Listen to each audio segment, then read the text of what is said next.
Okay, we're here with GB under-23 athlete Lucy Hall. Lucy raced on Thursday, and a pretty brave performance, wasn't it? Talk us through your race and sort of what you got up to. So yeah, I suppose my initial game plan was just to go in there and swim and bike as hard as I possibly could to try and get a break. I didn't really want a break of a solo ride, to be honest, but that's how it kind of panned out. And yeah, I wasn't going to sort of in the race stop and think, just sit up, and I kind of went with it and tried to get a break and get some time on the runner girls. Fortunately it didn't work, and we ended up coming into T2 together, and I ran for 16th place, which I was really happy about, but I learnt a lot as well, and hopefully I'm still under 23 for the next 2 years. Hopefully I can next year do a little bit better, I suppose. Yeah.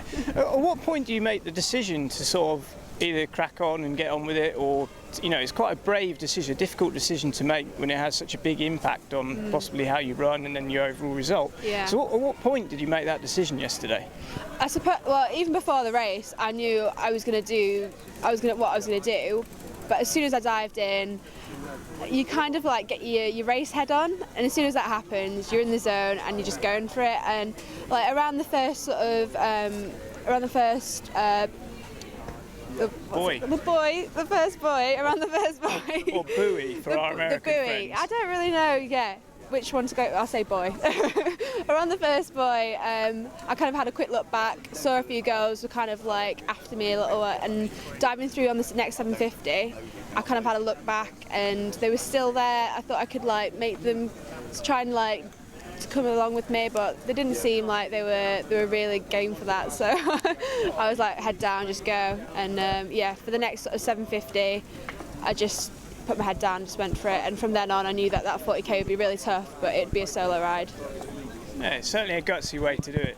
What sort of tips would you have for our faster swimmers? We've obviously got, you know, plenty of tips available there for those people doing their first open water swims. What about those really sort of fast swimmers, those coming from a swim background? What tips would you give them for the transfer to sort of triathlon or open water swimming, that they are going to be at the front of the race in the swim? Yeah, I think in London, because it's quite cold here, I think the big tip is just to stay warm before your event and your race. You don't want to be cold leading into your race, because that's when you start cramping up and like your feet start cramping, things like that. And I also think like when you initially dive into the water, you kind of like have to try and catch your breath.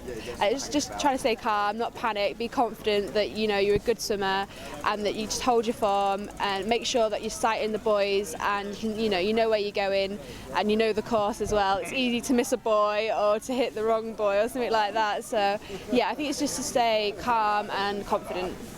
Wicked. Well, thanks very much for talking to us, Lucy. Well done again for your brave race on Thursday.